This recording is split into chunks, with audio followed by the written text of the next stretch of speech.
Hi there, you're joining us on our way to a meeting in Famara.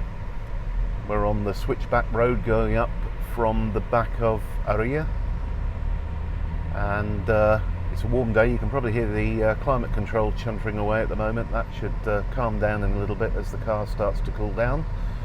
Ahead of us is the new Cesar Manrique sort of viewpoint. And you can see the workers' cars around it. That's going to have a really cool platform which goes out, and it has a glass floor, a platform which goes out over the valley, the Valle de Haria. And I'm really excited to try that. I'm not that great with heights, but I'm really looking forward to being able to walk out on that and take pictures down into the valley. So the plan is that we'll head along. Sorry, I hire cars on too far over on my side of the road. That's twice, both Fiat 500Xs, by the way. So if you're listening to this and you're in a higher Fiat 500X, please drive on your side of the road. Anyway, so the plan today is that we're going to stop at a couple of points on our journey to show you places that we like and enjoy, and then we'll do a bit in Famara for you as well from when we get down there and prior to our meeting. Julie asked me to point out the pink mushrooms that you might be able to see on both sides of the road. We call them pink mushrooms. Julie, remind me what the Latin name is? Aeonium lanzarotens. Aeonium lanzaroten, in case you didn't hear that. And she's also spotted some of the blue thistles that we get at this time of the year at height. And we really are at height now. This is the highest point in Lanzarote, 642 metres above sea level, which is over 1,900 feet, I think. So you get some terrific views up here. So forgive the wind noise. You'll see in a minute why the wind is howling where I am at the moment. This is the little church at Las Nieves. Nieves means snow. It's never snowed here, but it's a very, very high point, and they occasionally get hail up here with the weather that comes steaming over the Famara cliffs that we're stood on top of now. So down there you can see, or sort of below that lit there is Famara. You can see the sandy bit centre screen now, that's El Hable, the desert. And then if I swing round this way, and I do apologise for the wind noise, you can see La Graciosa just appearing around the corner there. And then there's this huge sort of cutout in the cliffs coming up in front of me, with the radar station perched on top. So I'm going to walk away from the wind now so that you're not being blasted by the sound of that. So this church here is beautiful, surrounded by palms, and it's Las Nieves. So if you look for it on the road from Haria down to Teguise, it's a turning on the right, probably 3 kilometers before you get to Los Valles. So we've come back down the other side of the hill now from where we were filming. It was windy up there. I hope the sound was okay. Apologies if not. And we're coming into Los Valles now, which is one of my favourite villages on the island. It's beautiful. It regularly wins awards as well for best kept stroke best gardens and so on. And it's a classic Lanzaroteño village with nice houses, a bit of space, a few farms, a sociedad, a shop, and that's really about it. And it's probably closer to Teguise than it is to Haria, but it's kind of somewhere in the middle of those two.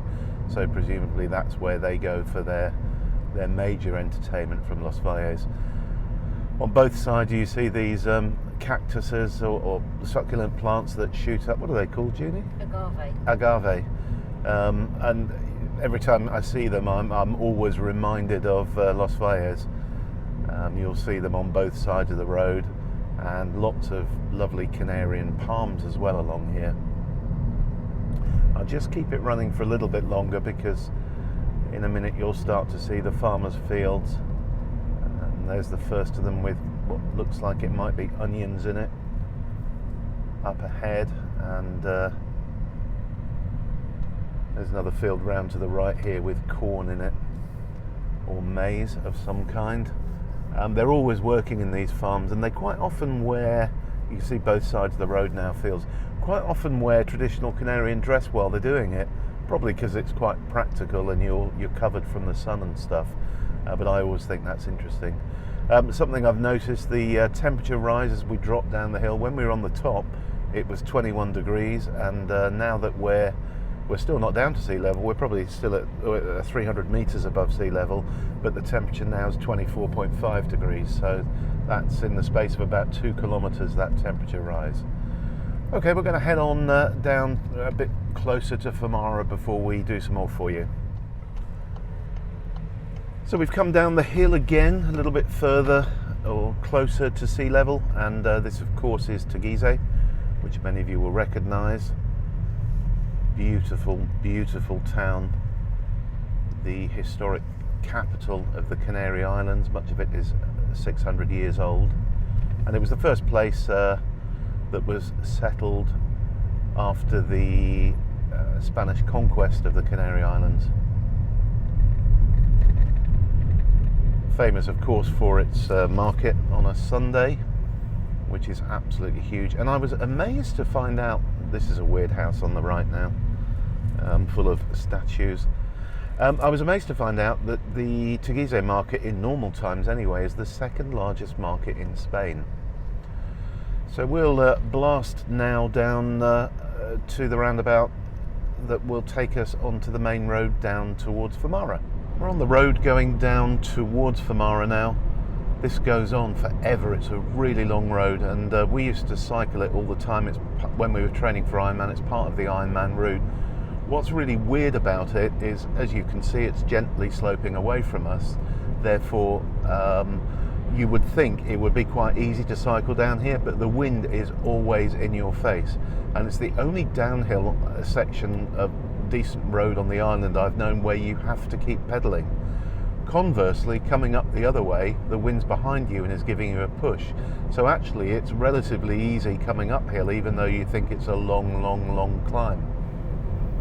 So up ahead you can see La Graciosa quite clearly, and the white stuff to the left is the town of Famara, and the beach is now directly in front of us, with the bungalows and so on that are at the back of the beach. So we'll go on into town now and start our appointment there.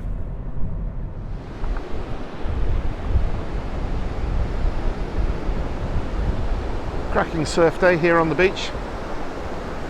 Very high tide at the moment, and there's a good wind, as you can probably hear. Not really a beach day for us, sadly, because we've got other stuff to do, but this is the beach where we learned to surf, both Julie and I, a few years ago. And I just stopped briefly to show you what the surf looks like today and how imposing the cliffs look from here. And we were on top of those not so long ago. And we've had our meeting. We're now heading back out of Famara. We just thought we'd drive you through the village. This main road is tarmac, but the back and side streets are sand here. Looks busy. I don't think I've seen so many hire cars on the road over the last year as I have today. You can see the restaurant on the left there is also busy, and it's 2:45 in the afternoon, so it's not like it's peak lunchtime. All the surf shacks on the right seem to have lots of customers, loads and loads of hire cars. So let's just briefly talk about this sand, but first I'm going to get over this massive speed hump. Don't hit this fast in your hire car when you're visiting. It really is a big one. I've seen people take off there. So great job by Julie there, trying to keep the camera steady. Well done. So where does all this sand come from? Well, the answer is from the Sahara Desert. It blows across here and it lands up in this area, creates some really quite beautiful sand dunes in the area. You can walk in amongst them. You get some, on windy days, you get some incredible patterns that form in the sand. and then it just blows up through the villages here gradually towards the Harblay, which is Lanzarote's own desert, which is about 5 or 6 kilometers up the road. You're not allowed to impede the flow of the sand. You're not allowed to put walls up to stop its progress, because it's very much a part of island life here. And in the distance there you can see the bungalows, which were designed in Manrique's time. Of course, Famara was his favourite place on the island. His parents had a place here, and he remembers remembered fabulous summers staying in his parents' place in this part of the island. As you can probably hear and feel, the road's a bit rough and ready along here. So we'll call it a day there. I hope you've enjoyed sharing our day in Famara with us. Have a great weekend. Bye for now.